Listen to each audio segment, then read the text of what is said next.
GB News, I think, are here. Mark White, do you want to kick off the Q&A? Hopefully you've got a microphone there. Yeah, hi, good afternoon. Try it, give it a tap. 1, 2, 3. Hi. Sorry.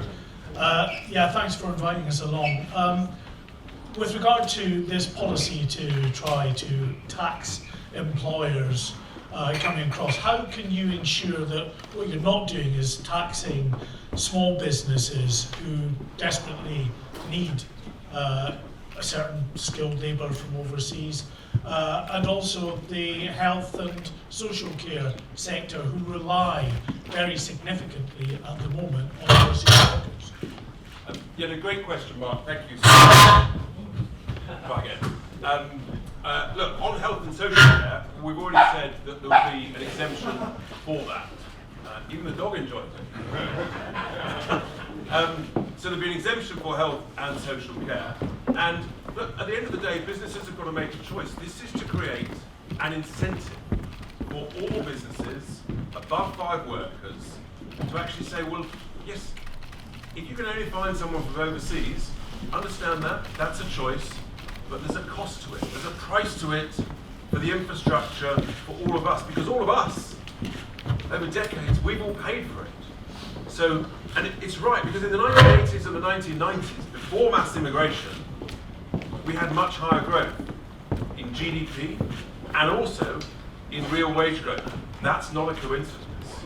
That's because actually, if there was a labour shortage, people invested in capital equipment, and so you had higher wage growth, higher productivity, and that's what's been missing. It's directly linked, but no one wants to talk about it. No one wants to admit it, except Reform UK, and that's why it's absolutely essential. So look, smart immigration, it's a great thing. The key to good immigration, smart immigration, is both integration and paying a fair price, and that's what we're saying. Who's next? We've got our broadcast friends at Sky. Hi, thanks for having us along. Nigel, yesterday you gave an interview in which you said that you would be open to having a conversation with the Tory party. You said, what are they going to do back for me? So what would you like the Conservatives to do for you? Are you open to having some sort of deal with them? Would you join the Conservative Party? And Richard, what do you make of all of this? This was a deeply sarcastic answer given to Harry Cole, the political editor of The Sun, on his new programme, Never Mind the Balance, just to give you some context of where it was. And it's the old thing. I've been asked this for 25 years. For 25 years I've been asked, what are you going to do for the Conservatives? Why don't you stand aside? So-and-so's a frightfully good chap, you know. He's neat, really, he was. And actually, I think in 2019, we did the Conservatives the biggest favour anyone's ever done them. With the complete catastrophe of the May Premiership, we formed the Brexit Party, and within 6 weeks, we reduced the Conservatives to their most humiliating election result in nearly 200 years. And that led directly to Theresa May going. That was the first bit of very significant help that we gave the Conservatives in 2019. The second was perhaps more significant, and that was we withdrew 319 candidates because we frankly couldn't bear the thought of a Corbyn Lib Dem SNP coalition, a second referendum, an unpatriotic Prime Minister. We couldn't bear the thought of it. So in the interest of the country, we stood aside. That helped enormously, because it gave the nod, didn't it? It's okay to vote for Boris. It's okay to vote for the Conservatives in this election.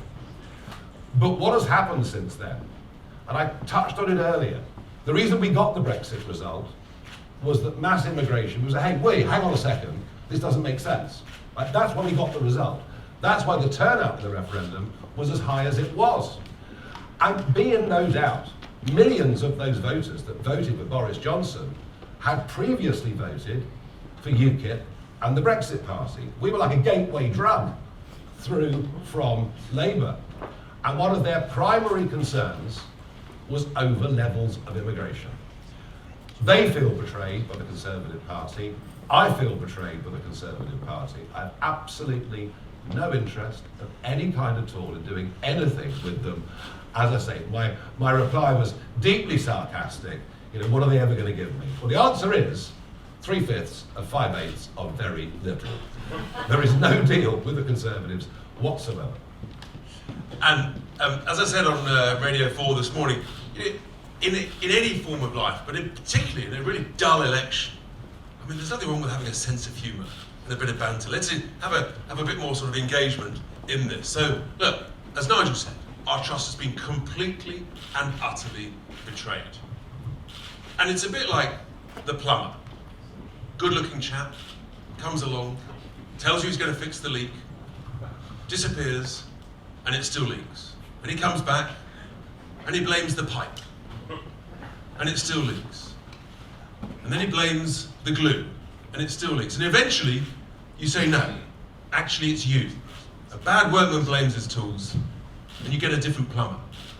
And that's why the Tories, who people have trusted, they've betrayed us all, and frankly, they need to be fired.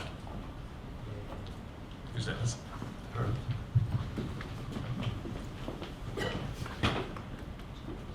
Thank you. Harry Autumn, ITV News. A huge proportion of people who come to this country legally do so for reasons of study. Another huge proportion is for health and social care workers as well. So even if this policy was successful, wouldn't it only tackle a small proportion of legal migration to the UK? No, actually, there's well over 4 million foreign nationals in work, according to, I think it's ONS figures. And look, we've always said there would be an exemption for health and social care. But again, I go back to the 1980s and the 1990s. Look, if it ain't broke, don't fix it. And it worked then. You know, when I was 18, friends of mine started the nursing profession, and they went straight into the wards under matron, and it worked. They didn't need to do a long degree and come out with 40 grand of debt. So actually, we know it works then. You've got to incentivise and motivate businesses to employ British workers and to train and invest in them. And what this whole last 2 decades of mass immigration has done is it's let big business off the hook. They haven't had to pay the price. And that's why we've gone so badly wrong with productivity. It's why we've gone so badly wrong with wages being depressed. And the net result is, you ask everybody at all the campaign events, everybody feels worse off. Higher taxes, depressed wages, everybody's worse off. So it's the right thing to do. And actually we think that then business has got a choice. And if you want to employ someone, a really brilliant person from overseas, fantastic. There's just a price to pay. Charles Hymas from the Daily Telegraph. What would be your level of actual net migration that you would like to see on an annual basis? And if with your with workers that you're bringing in to those small businesses, would you keep the salary level at the current level of about 38,000 for skilled workers? Yeah, great question, Charles, and I'll just pick up the student point as well that I didn't pick up there. Look, the reality is that about 450 to 500,000 people leave the UK every year. So we can welcome a similar number, including students, and actually have plenty of capacity there in order to welcome smart immigration. What we've had in the last few years is about 1.2 million people arriving. The country needs to catch up. We've got to create some economic growth. We've got to create some wage growth. The housing market's got to catch up. Healthcare's got to catch up. Wages have got to catch up. So we need a pause. We need to freeze net immigration, let all of that happen, and within that, within the universities, look, there's some great degrees out there, of course, but we have to be honest, and even Sunak has just admitted it. There's plenty of Mickey Mouse degrees out there. And I've spent a lot of time looking at this. And too many students are being frankly ripped off and conned with dodgy degrees that take far too long, and they come out with 40 grand of debt. It's the highest debt per student in the Western world. And then they've got an interest rate of about 7.3% on top of that. Unless you earn about 60,000 quid, as a student, you never get on top of the interest on your debt. That's wrong. So we need to cap the student numbers. And I'm afraid, again, no one else will be honest about it. The truth is that actually many people coming from overseas are abusing our student visa system. And it is a cheap way to get a graduate working visa that gives you a cheap way to get a skilled working visa, and then you're here for life.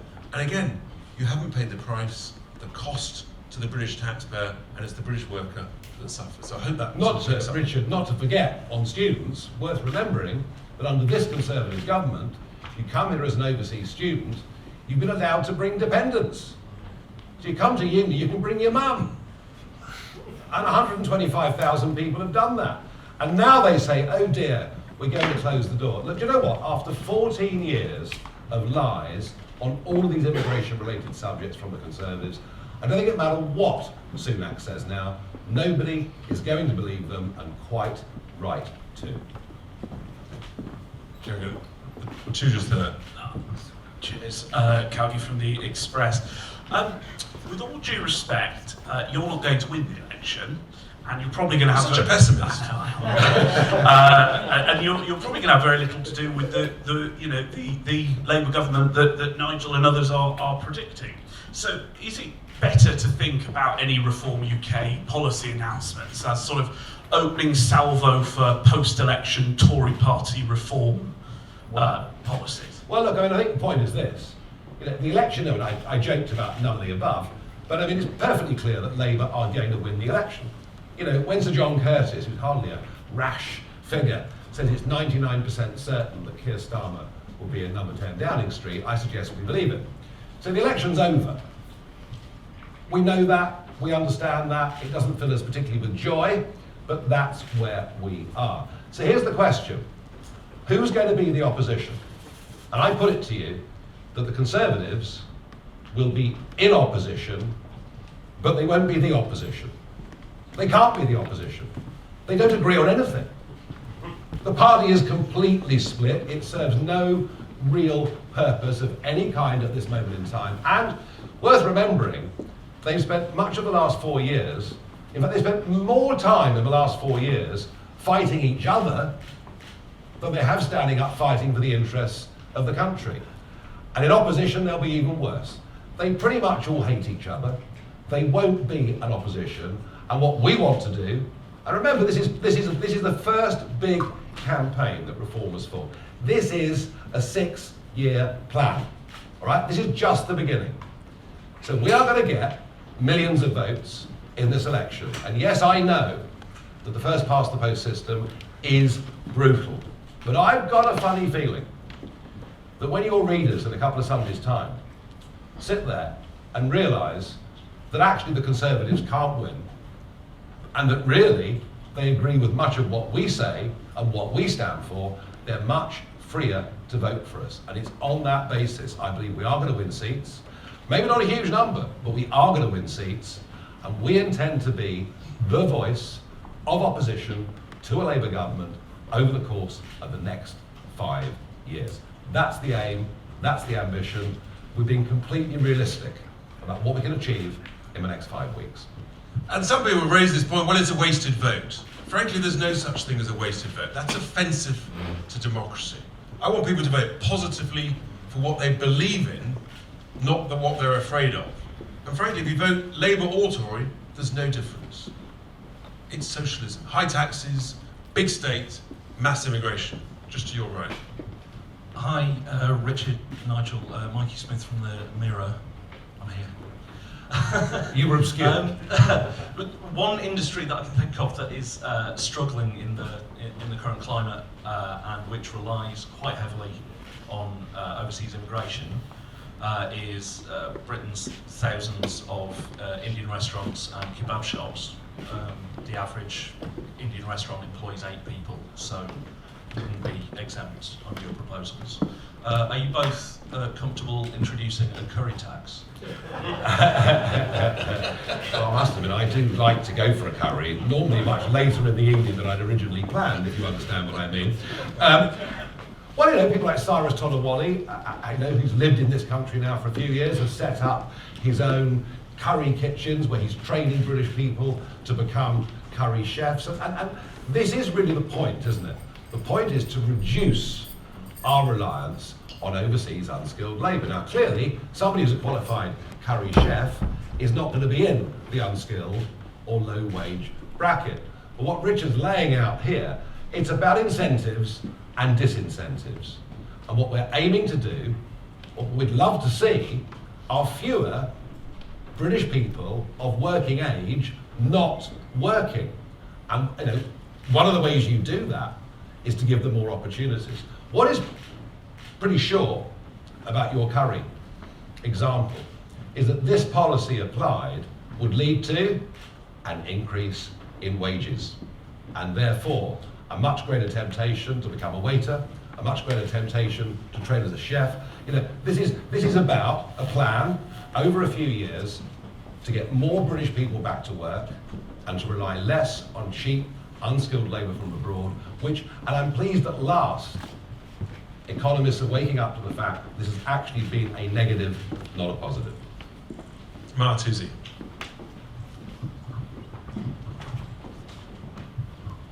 Martusi from 2C TV. Just a quick question about obviously increasing tax in terms of national insurance on employers. Big companies, of course, are already bringing down the wages to get foreign workers. Aren't they just going to decrease the wages that they already do to bring in the workers to cover the cost of that increased national insurance? Are we going to get more restrictions as a policy from you guys to incentivize? No, actually, I think the opposite. I think that the incentive then is, if they want to reduce the cost, employ British workers, train up people straight out of school, apprenticeships. That's the point. It's very clear. It's designed to do that. And of course, like anything, what you do in business, you introduce something, and then you monitor it, you test it, and if it needs a tweak here and there, that's what you do. What you don't do is refuse to look at something and change it.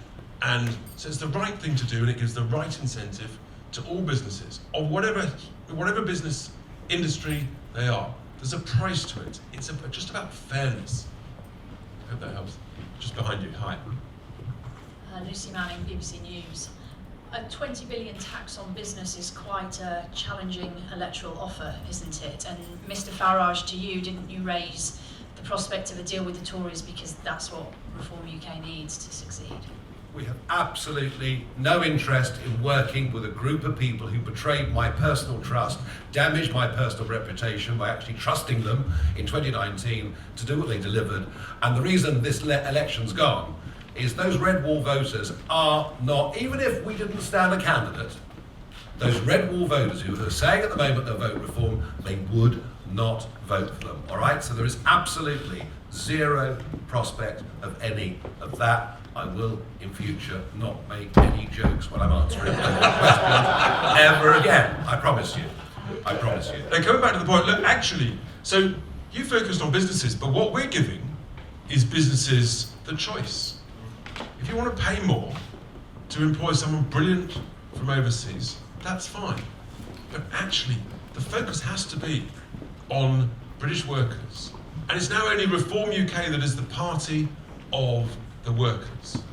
It seems the main two parties, they're the globalists, the multinationals, that's all they're interested in. So if you want to reduce the cost, then train up great young British people. That's the right thing to do. It's what used to happen, and it succeeded.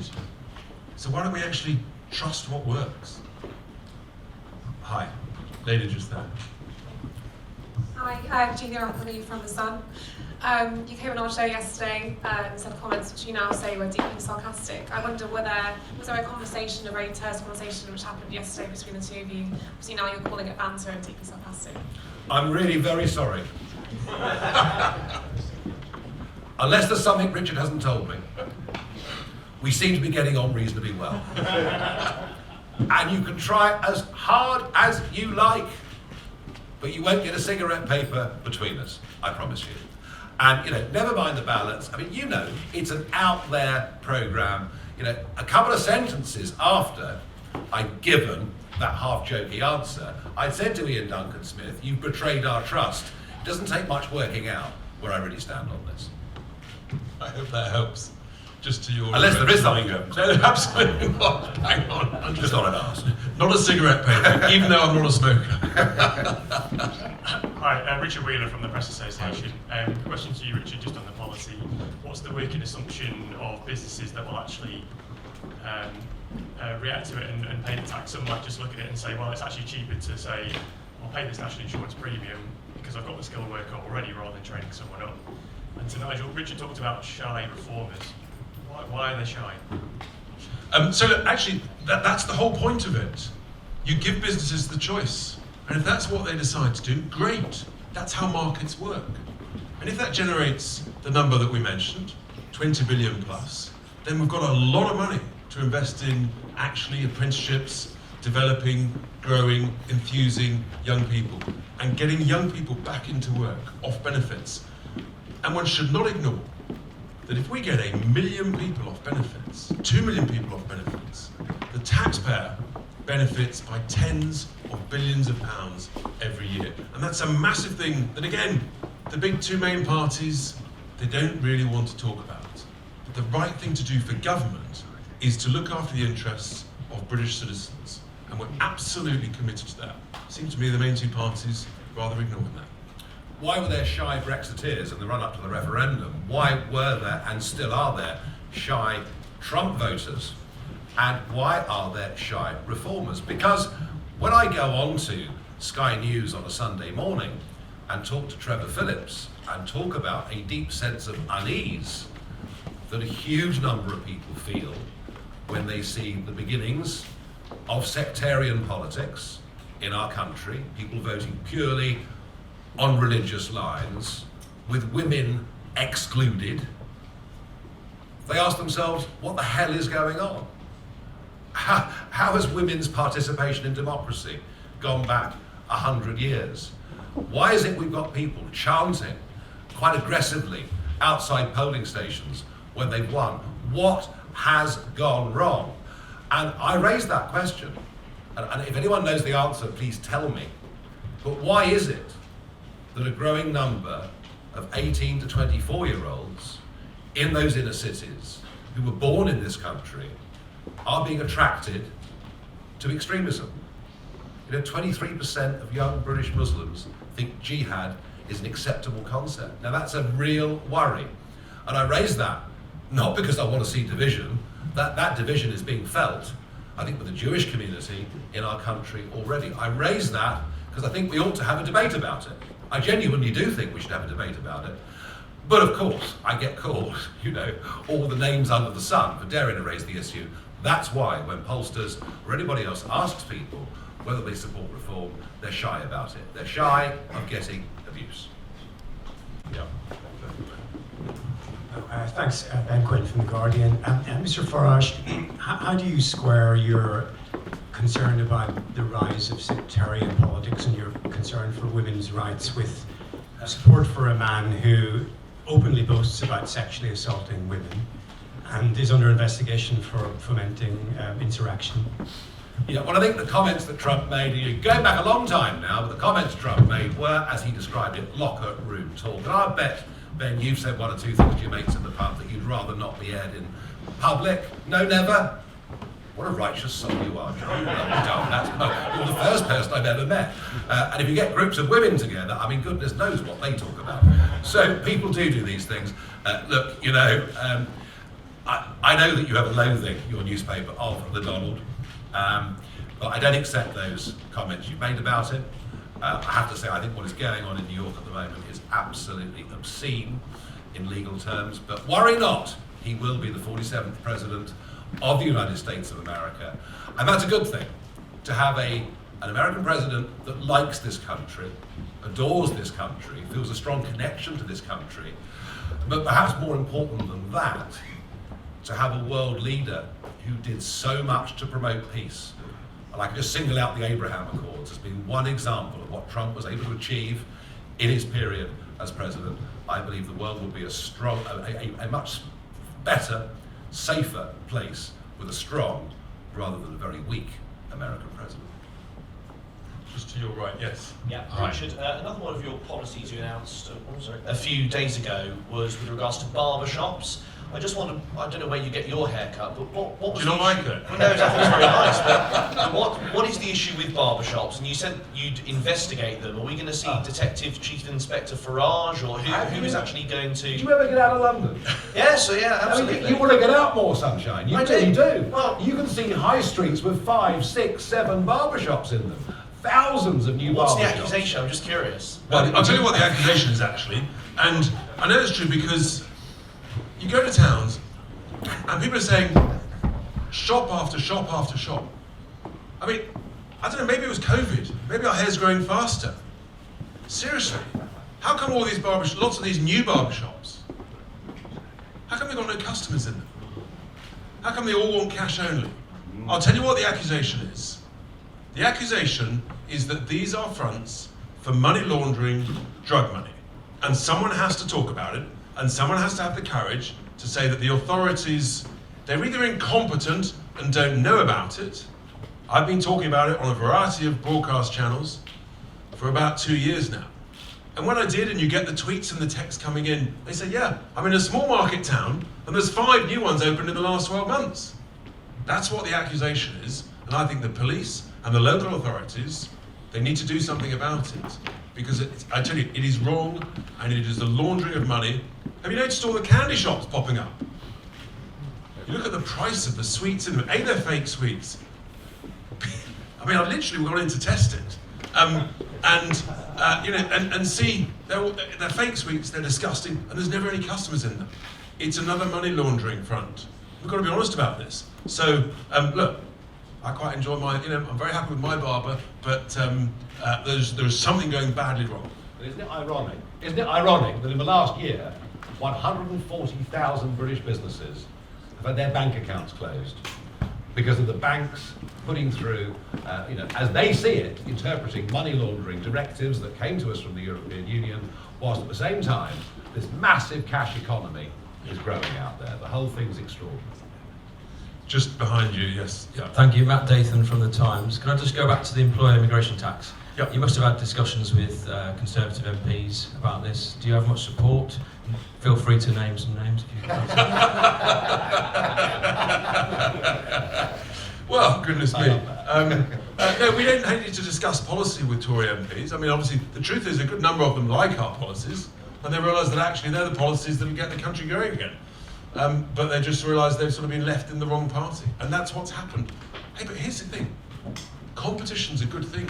Choice is a good thing. It's a sort of fundamental Conservative philosophy. The problem is that the Conservative Party have forgotten about it as they head towards socialism. And that's why actually a gap's emerged, and we're filling the gap.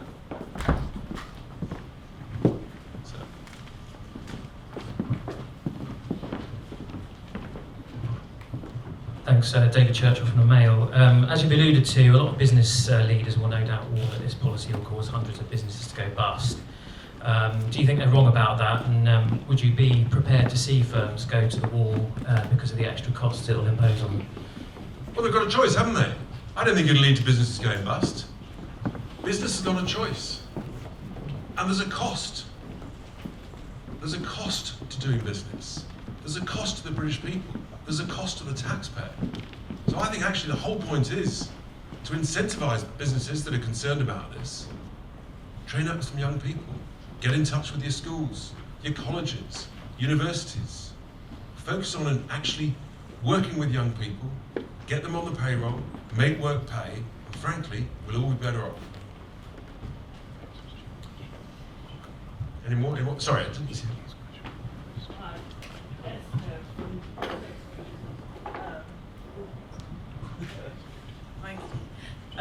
So people voted for Brexit thinking it would bring down immigration.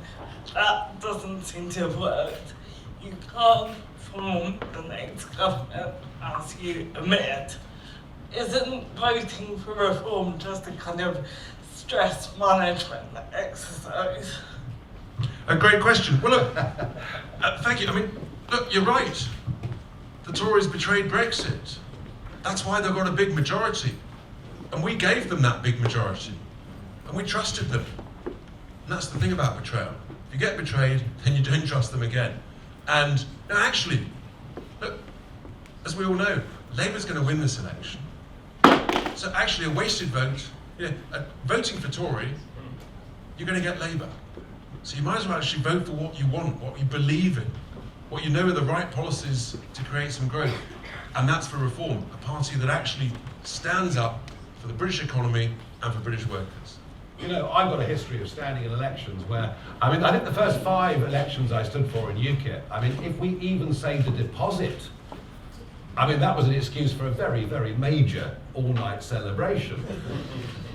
But, people said, oh, it's a wasted vote. You're wasting your time. What's this ridiculous little party advocating leaving the Europe? No one thinks we should leave the European Union. Well, I'll tell you what, actually, in terms of achieving its goal, I think UKIP was one of the most successful political parties in history. And I want to reiterate the point I made earlier. We have a 6-year plan. We understand our brand is quite new. We understand not everyone knows we exist fully.